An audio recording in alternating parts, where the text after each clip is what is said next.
have some beautiful timepieces in front which go with the Bugatti Vitesse and Supersport.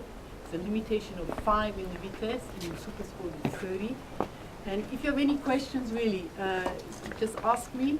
I'll see you tomorrow in Quail, because we have also a surprise at Quail. I'm there with timepieces. And of course with Jim, we'll be rooting him on Saturday all together.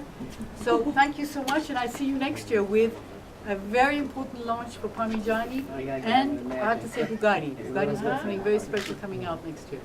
So thank you for coming, and enjoy the evening. Thank you. Thank you all. I'd just like to say both Marcia and Yanni have been so good to us because, and Nancy, Don't forget the Nancy. and everyone else who is here.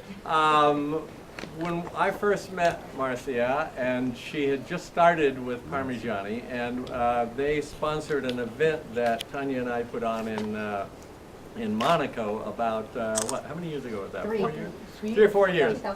And she told me how Parmigiani was the official watch of the new Bugatti company. And I kind of have told her, well, you know, these other Bugattis, these old Bugattis, these very elegant or very fast old cars are also to be a force to be reckoned with. And I thought that it would be a perfect relationship between her watches. And we met the man that started this company, Parmigiani, and he started by restoring watches, just like all of the cars that most of us have been restored. And so anyway, that's what brought us all together here is the old cars. The 2 cars there in the front, both, the Adams family's Type 46. Come up here, Rick. Rick's father bought this car in 1968. He was a very special man in his own way, in that we have all used his product. He invented the paint roller in 1940. Wow.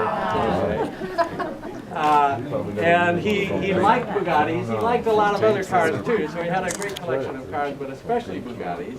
And that was his favorite. It was, okay. Now, Rick, this car, John was just saying, has been under restoration basically for 50 years, right?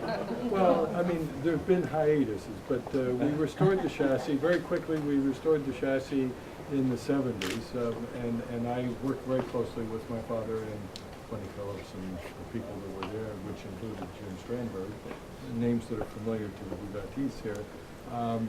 But there were some shortcomings with regard to the body and some other things that we were missing, and we just didn't feel right about proceeding, and we just didn't know.